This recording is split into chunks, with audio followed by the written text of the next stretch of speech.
Olha ali, povo, a jada no Paraná, ó, muita jada.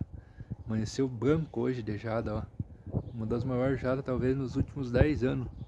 Não se via jada desse tamanho, isso que já não é muito cedo. Eu não consegui fazer o vídeo antes porque o celular tava sem bateria. Mas olha aí o tamanho da jada. Ó, muita jada no Paraná, ó. Virou Antártica, ó.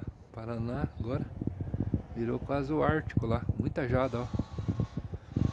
Muita jada mesmo, ó. Branco de jada, ó. Uma das maiores jadas. Talvez agora vai matar os micróbios, né, da terra. Vai ser bom para agricultura, né, que precisa de um tempo bom, né. E aí já dando jada adiantado já vai melhorando, né, a agricultura. Olha aí o tamanho da jada. Isso é no Paraná, pessoal. Paraná, jada pura. Muita jada, ó. Isso aí, pessoal, até a próxima.